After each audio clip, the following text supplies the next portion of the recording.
안녕하세요, 스포츠 클래식입니다. 오늘은 삼성 라이온즈 소식을 들고 찾아왔는데요. 최근에 저희가 삼성 라이온즈 팬인 지인분들에게 안부 인사를 하면 이런 이야기들을 많이 하십니다. 아침에 일어나서 가장 먼저 하는 일이 허삼영 감독이 경질이 됐나? 이런 걸 먼저 찾아본다고 하시더라고요. 물론 순위표나 이런 걸 보면 삼성 라이온즈가 최근에 안 좋은 부분을 충분히 알 수 있지만 이렇게까지 저는 경질을 원하시는지 몰랐거든요.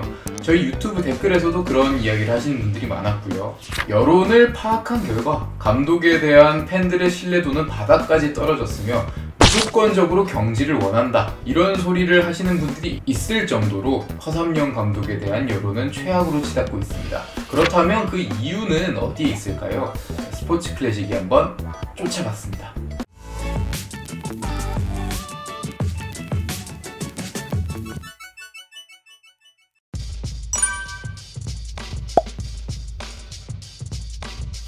일단 야구 감독이라고 하면 당연하게 성적을 내야 하는 자리입니다. 과정이 아무리 아름답고 좋다고 하더라도 성적을 내지 못하면 그 감독은 실패한 감독이라고 할 수 있고요. 과정이 정말 별로고 납득시키지 못하는 과정으로 게임을 풀어나간다고 하더라도 성적을 올리고 많은 승수를 쌓는다면 그 감독은 성공한 감독이라고 할 수 있습니다. 그런 면에서 올 시즌 허삼영 감독은 아무리 좋게 봐도 성공한 감독이라고 할 수 없겠죠. 일단 삼성 라이온즈가 올 시즌 어떻게 운영을 했고 허삼영 감독이 어떤 게임 플랜과 시즌 플랜을 가져갔고 이런 걸 다 떠나서 삼성 라이온즈는 구단 역사상 최다 연패 타이 기록인 10연패 기록을 세웠습니다. 지난해에만 해도 정규리그 우승팀 KT와 승률이 동률이었고 타이브레이크 규정이 없었다면 정규리그 우승을 차지할 수도 있었던 팀을 1년 만에 5할 승률도 보장하지 못하는 팀으로 곤두박질치고 말았습니다. 사실 이 정도의 성적만으로도 경질의 명분은 충분하다고 할 수 있습니다. 성적이 모든 걸 좌우한다고는 할 수 없지만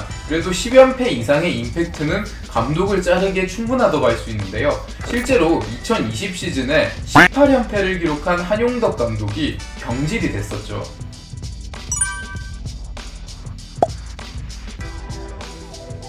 삼성 라이온즈 팬 커뮤니티라든지 야구 커뮤니티를 보면 김원곤 선수에 대한 이야기가 올해 유독 많습니다. 김원곤 선수는 시즌 내내 타격감이 부진하고 연속 타석 무안타를 치는 등 영 좋지 않은 모습을 보이고 있는데요. 문제는 그럼에도 불구하고 김원곤 선수가 이 불명의 기록을 이어나갈 때까지 꾸준하게 기용을 했다는 점입니다. 사실 시즌 시작을 주전 중견수 이렇게 시작한 건 맞지만 김원곤 선수가 FA 선수들처럼 오랜 기간 활약을 한 선수가 아니기 때문에 타격감이 좋지 않으면 조금 바꿔줄 수도 있고 그리고 대체자가 없는 것도 아니었죠. 이제서야 김현준 선수가 1번 중견수로 많이 나와 자리를 잡기도 했었지만 김현준 선수가 시즌 초반에도 아시안게임 예비 엔트리에 들어있을 만큼 현장에선 인정을 받은 선수거든요. 그런데 김현준 선수를 한 번도 김원곤 위에 두지 않고 이 지경이 될 때까지 방치를 했다는 부분은 조금 너무 타이밍이 늦었다, 이렇게 말씀드릴 수 있겠습니다. 이렇게 허삼영 감독은 야수뿐만 아니라 투수진도 본인이 찍은 선수만 좀 기용하는 경향이 있습니다. 불펜만 해도 우규민, 이승현, 김윤수 등 시즌 내내 이 선수들만 주로 접전에 활용하는 모습을 보이고 있는데요. 더 문제는 일정한 기준이나 기록에 관계없이 쓴다는 부분입니다. 올해 이 선수들을 계속해서 기용을 했기 때문에 구위는 당연히 떨어질 수밖에 없는데 최근 구위가 좋지 않고 기록도 덩달아 나빠지고 있음에도 불구하고 별다른 대체자 없이 쓰는 놈만 쓰고 있습니다. 그 덕에 삼성 라이온즈는 연패하는 기간 동안 역전패가 너무 많았죠. 선수 보호에 대한 부분도 조금 아쉽습니다. 선발 투수 황동재 선수는 시즌 초반 로테이션에 자리를 잡으면서 삼성의 새 얼굴로 떠올랐는데요. 아쉽게도 이 선수가 경험이 많지 않기 때문에 로테이션에서 버티는데 탈락을 했습니다. 그러면 어느 정도 이 선수에 대한 보호가 있어야 하는데 마치 뭔가 화풀이를 하듯이 백정현 선수가 많은 실점을 한 경기에서 아무 의미 없이 황동재 선수가 컨디션이 좋지 않음에도 불구하고 71구를 던지게 하는 벌투에 가까운 모습을 보이기도 했습니다.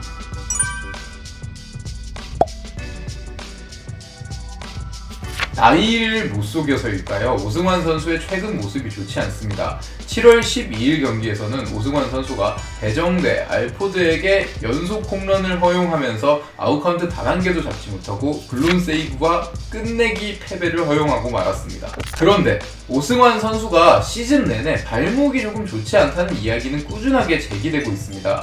일단 발목 쪽에 영향이 있다고 가정을 하면 이 선수의 공이 예전 같지 않다는 건 충분히 알 수 있는데 무리하게 마무리에 기용을 하는 것도 문제가 있고, 만약에 발목 부상이 진짜라면 이 부상을 안고 뛰게 하는 거는 큰 문제가 있죠. 삼성 라이온즈가 최근에 성적이 떨어진 거는 김지찬 선수가 한 달 이상의 부상으로 이탈을 한 부분이 큰데, 이 김지찬 선수도 부상을 당하기 이전에 분명히 통증을 호소하는 등 이상 징후가 있었습니다. 그럼에도 불구하고 크게 대체자가 없다는 이유만으로 김지찬을 기용하다가 김지찬 선수의 부상까지 유발하고 말하는데요. 만약에 오승환 선수도 이렇게 되지 말라는 법이었겠죠. 허삼영 감독을 이야기한다면 올 시즌 부상 선수에 대한 관리가 조금 미흡하다 말씀드릴 수 있겠습니다.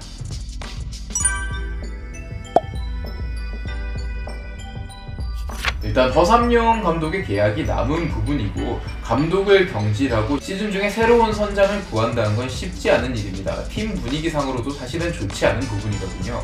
그렇기 때문에 허삼영 감독이 다시 팀을 정상 궤도에 올려놓을 수 있다면 삼성에게는 그게 베스트겠지만, 문제는 팀이 정상 궤도에 오르지도 않았고 뭔가 희망이 보이지도 않고 개선점이 보이지 않음에도 불구하고 계약 기간이 남았다, 감독을 바꾸는 건 무리수다, 이렇게 생각해서 그대로 끌고 가는 거는 삼성에게 전혀 좋은 일이 아니라는 점입니다. 삼성 라이온즈가 어떤 결단을 하게 될지는 모르겠습니다. 하지만 지난 시즌도 그렇고 올 시즌도 그렇고 외국인 선수가 잘 세팅되어 있는 팀은 어떻게든 좀 반등의 모멘텀만 마련을 하면 충분히 치고 올라갈 수 있다는 얘기인데, 삼성 라이온즈 쪽에서 아무쪼록 좀 다시 팀을 정상 궤도에 올리는 그런 행보가 보였으면 합니다. 지금까지 스포츠 클래식이었습니다.